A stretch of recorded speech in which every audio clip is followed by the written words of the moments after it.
안녕하십니까. 10월 19일 증시 전략 올려드립니다. 간밤에 미국 증시, 유럽 증시 어떻게 흘러갔는지 질적으로 평가해드리고 오늘 우리 증시 대응 전략 올려드립니다. 오늘 처음 오신 분 계시면 저는 장 시작 전에 지금처럼 영상을 이렇게 만들어서 올려드리고 장 마감 끝나고 나서도 증시가 어떻게 흘러갔고 어떻게 하면 좋겠다 이런 것을 이렇게 매일매일 올려드리고 있습니다. 처음 오시면 구독 꼭 신청해 주시면 감사하겠습니다. 많은 도움이 될 겁니다. 시황적으로. 자, 제가 최근에 올려드린 내용 보면 양호하게 올려드렸죠. 증시를 불안하게 말들 하는 사람들도 있었겠지만 저는 양호하게 올려드렸어요. 근데 며칠째 양호하게 가고 있습니다. 그렇죠? 자, 그럼 오늘은 어떻게 될지 미국 증시가 어떻게 흘러갔는지부터 보겠습니다. 자, 다우존스 1.12%, S&P 1.14, 나스닥 0.90% 올랐습니다. 잘 올랐죠. 그렇죠? 예, 잘 올랐어요. 뭐 음봉이니 양봉이니 이건 말을 안 할게요. 음봉으로 마감은 됐어요. 음봉으로 마감이 됐는데 왜 음봉으로 마감이 되느냐? 자, 지금 시장이 좋은 시장입니까? 요 며칠 말고 전체적으로 하락장이잖아요. 안 좋잖아요. 그러면 이렇게 올라갈 때 이렇게 단기간에 올라갔을 때는 차익 매물 나올 수밖에 없어요. 어제 미국 증시 갭상승이 컸습니다. 갭상승이 크다 보니까 쭉 보합까지 내려왔어요. 어제 우리 증시랑 똑같았어요. 분봉으로 보여드릴게요. 자, 갭상승이 이렇게 컸어요. 쭉 거의 보합까지 내려왔어요. 보합까지 내려왔다가 절반 정도 올라왔다가 내려왔다가 이렇게 올라서 끝났습니다. 이런 흐름은 충분히 나올 수 있어요. 음봉이 나왔다고 크게 나쁘다 그렇게 보는 시각은 없는 게 좋겠다. 아직까지는 그렇게 보겠습니다. 나스닥도 차트는 똑같아요. 다시 이해를 돕기 위해서 어제 우리 증시 차트 보여드릴게요. 자, 분봉으로 보시면 자, 갭상승 크게 나왔죠. 쭉 보합까지 내려왔죠. 그렇죠? 요 정도에서 끝난 게 미국장이에요. 근데 우리 증시 여기서 더 올라갔죠. 이건 왜? 어제 미국 선물지수가 급등이 나와서 12시부터 미국 선물지수가 급등 나왔어요. 여기부터. 이게 우리 증시 힘으로 우리나라 대한민국 증시가 힘이 좋아서 올라간 거라기보다도 미국 선물지수가 급등이 나와서 같이 올라간 거예요. 자, 우리 증시 오늘 전략은 조금 이따 드리고 다시 미국 증시 넘어가겠습니다. 자, 그러면 어제 제가 말한 내용을 제가 읊어보겠습니다. 자, 넷플릭스입니다. 넷플릭스 어제 실적 발표한다 그랬죠. 실적 발표. 자, 정규 시장에서 1.73% 끝났어요. 그런데 마감하고 나서는 14% 오르고 있습니다. 이건 오늘 밤에 장 시작되면 급등이 나오겠죠. 그렇죠? 장 끝나고 나서 실적 발표를 했으니까. 자, 제가 어제 이렇게 말했어요. 자, 넷플릭스는 코로나 시대보다는 당연히 사람들이 TV를 덜 보니까. 왜? 코로나 시대에는 방콕을 하니까 엄청나게 점프를 했지 않습니까? 그래서 대개의 사람들이 야, 코로나 종식 이야기가 나오고 지금 사람들 여러 밖으로 나가잖아요. 그러니까 사람들이 덜 보겠지. 광고 수익도 덜 들고 이용자 수도 전보다는 덜 늘겠지. 이렇단 말이야. 그렇죠? 그러나 예상치는 애널리스트들이 예상치는 적게 잡았기 때문에 제가 괜찮을 거라 말했어요. 그렇지만 제가 남들이 생각하지 않는 이야기를 제가 어제 해드렸죠.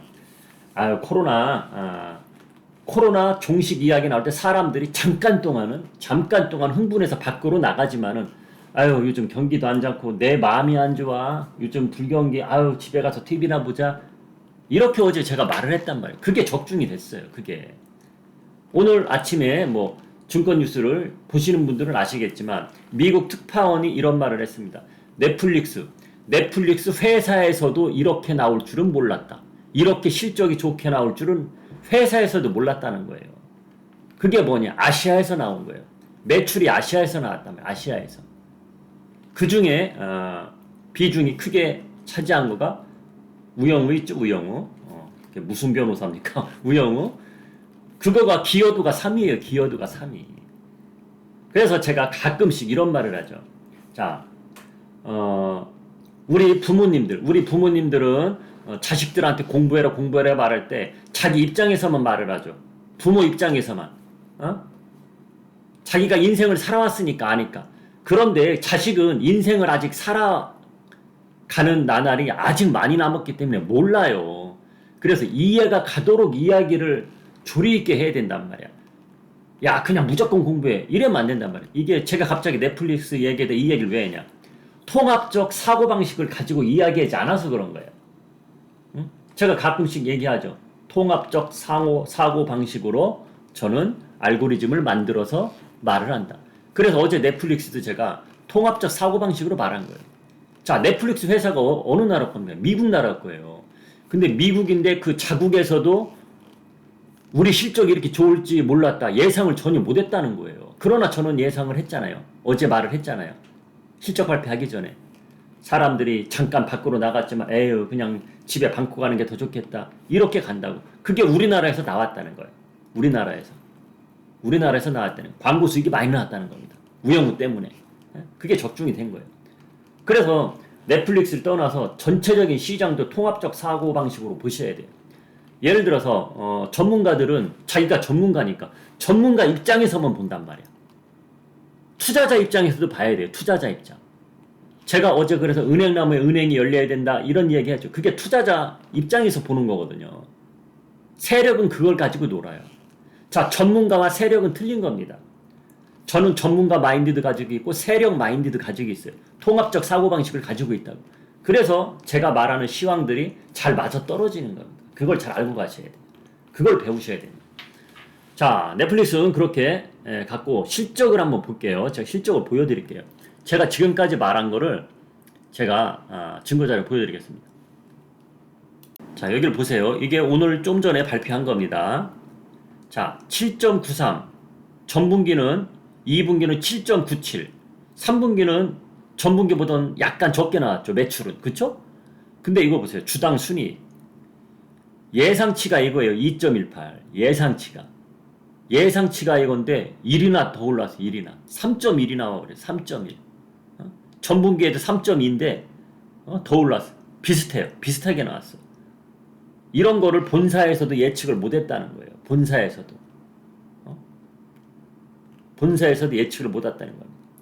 이거는 본사 임원들이 뭡니까? 본사 임원들은 아무래도 조금 이 밑에 층에 있는 분들까지는 생각을 못하는 거예요. 그렇죠?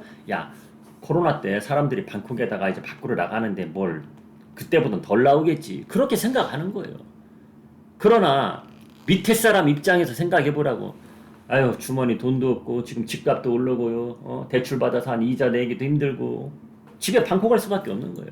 그런 사고방식을 다 가지고 있어야 돼요. 거지의 사고방식, 저 최고 권위자의 사고방식, 그걸 다 가지고 있어야 된단 말이에요. 전문가가 되려면은. 그래야 답이 나오는 겁니다. 자, 그럼 유나이트 항공 한번 보겠습니다. 유나이트 항공 정규시장 3.19% 올랐고 실적 발표하고는 6.31% 또 급등하고 있습니다. 이게 오늘 밤에 장 시작에 적용이 되겠죠. 그래서 지금까지 흐름은 오늘 밤 미국 증시도 또 출발은 상승 출발이다. 지금까지는. 장중에가 아니고 이제 선물 증시 흐름에선 어떤 변화가 있을지 모르겠지만 지금 흐름으로는 오늘 밤 미국 증시도 상승 출발이다. 그게 답이 나오는 거예요.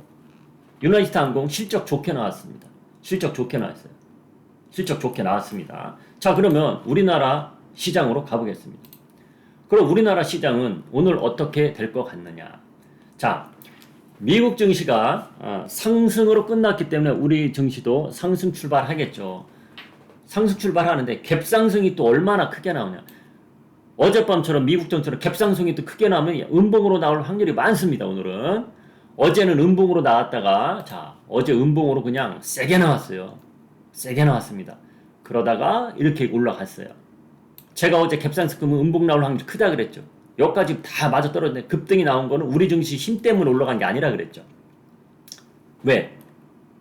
미국 선물 지수가 급등이 나서 올라가는 거예요. 자, 그러면 오늘 우리 증시 갭상승이 보합권 나온다. 약간 강보합권 나온다. 그러면은 양봉 마감 확실하다고 저는 봅니다. 그런데 갭상승이 좀 어지간히 큰다. 예를 들어서 2670 정도에서 시작한다. 그러면 음봉 나올 확률이 커요. 음봉이 나와도 아랫골이 윗골이 다 있다. 나쁘지는 않다. 음봉이 나와도 그렇게 봅니다. 그러니까 오늘도 나쁘지는 않답니다. 그리고 오늘 보는 저는 최고의 관심사가 어제는 지수가 이렇게 올라갔어요. 그러니까 종목들도 다 올라갔죠. 웬만한 종목들이. 근데 지수가 쭉 빠지는데 종목들이 안 빠졌단 말이야. 종목들이 안 빠졌어. 근데 오늘은 어떻게 될지 궁금해요. 오늘까지도 과연 그런 흐름이 나올까 궁금해. 그걸 보고 우리 증시의 힘의 크기를 저는 이제 저만의 알고리즘에 또 입력을 시킬 거예요. 아, 오늘도 지수가 음봉으로 이렇게 내려와도 종목도 내려오지 않는구나. 이런 걸 파악을 해야 돼. 이런 걸 하나하나 보면서 알고리즘 형성이 되는 겁니다. 그걸 꼭 보셔야 된다는 거.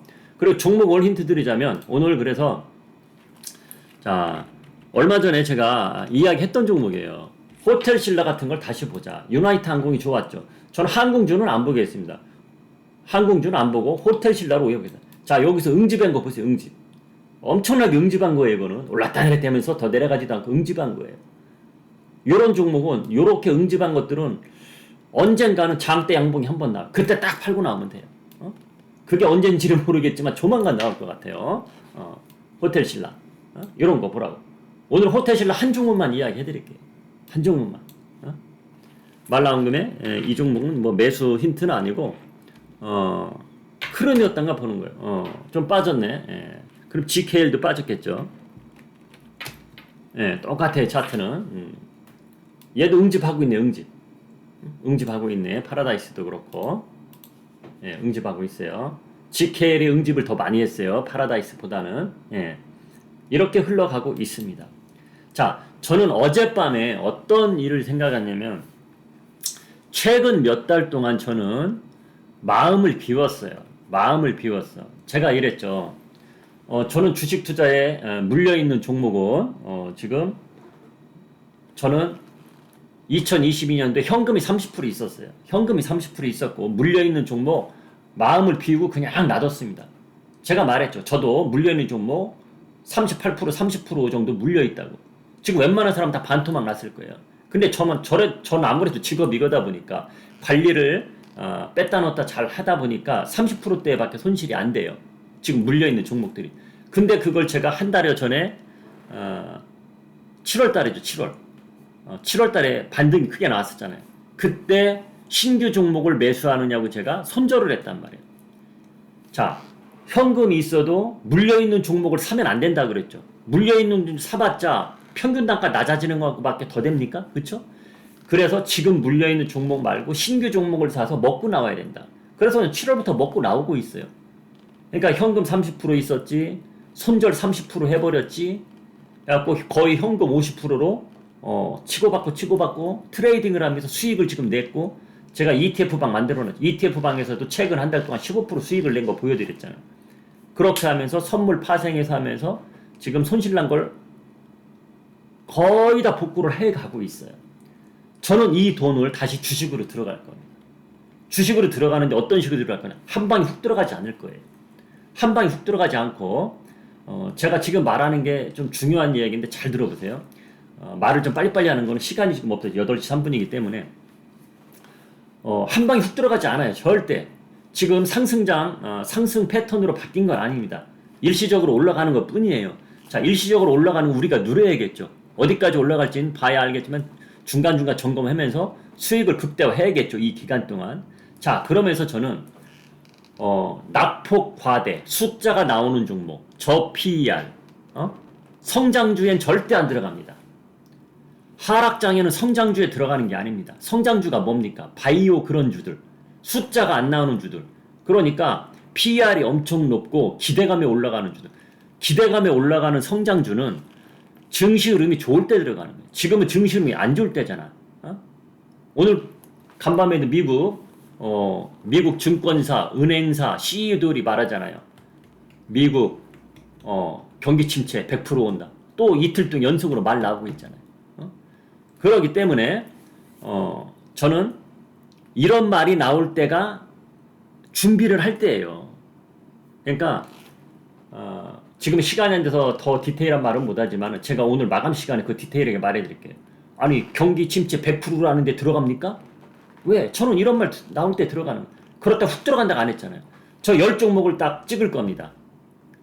삼성전자 1등, 삼성전자만 알려줄게요. 삼성전자 1등, 2등, 뭐 10종목을 찍을 거예요. 10종목을 찍어놓고 저는 돈을 한 방에 다 들어가 아니고 만약에 1억을 준비했다. 1억을 준비했으면 10종목에 10종목에 100만 원씩은 일단 다 들어갈 거예요. 10종목에 100만 원씩 들어가고 그 다음부터 10종목을 순환으로 돌아가면서 떨어지는 날마다 0. 몇 프로 떨어질 때 말고요. 오늘은 시장이 좀 빠졌네. 그런 날마다 조금씩 들어갈 거예요. 조금씩. 그거를 몇 달 동안 계속 할 겁니다. 그러니까 매수를 몇 달 동안 나눠서 한다는 거예요. 떨어지는 날마다. 예를 들어서 삼성전자 1번, 10번 있죠. 그러면 오늘은 3번이 떨어졌네. 얘 조금. 월급 받으면 들어가듯이 조금씩 들어가는 거예요. 얘 조금. 저는 파생해서 매일매일, 거의 매일매일 일주 단위로 수익을 매주 보기 때문에 예를 들어서 월화수목금이면 뭐 하루 정도 까지는 날도 있겠죠. 근데 주당으로 계속 수익을 본단 말이에요. 그 돈을 주식 통장으로 옮겨서 선물 통장에 있는 수익금을 주식 통장으로 옮겨서 이번 주는 얘가 빠졌네. 얘 조금 사고 얘 조금 사고 그렇게 계속 살 거란 말이야. 그러면 급락에 나와도 손실률이 아주 적다는 거. 왜? 떨어질 때마다 사니까. 근데 개인 투자자를 한 방에 훅 사죠. 왜? 당장이 올라갈 것 같거든. 이거 조금 사서 올라가면 뭐해? 수익금이 적은데. 그래서 훅 사거든. 이러면 안 된다는 거예요. 오늘 좋은 거 알려드린 겁니다. 지금부터는 그런 식으로 전략을 가야 6개월이든 1년이 지나서 야 그때 도깨비밸류 말 듣고 들어갔더니 지금 수익률 50%네 100%네 이런 게 나오는 거예요. 엄청나게 중요한 움직임 패턴 제가 말해준 겁니다. 패턴은 그런 식으로 움직여야 돼요. 자 오늘은 여기서 줄이겠습니다. 지금까지 주식 전략 도깨비밸류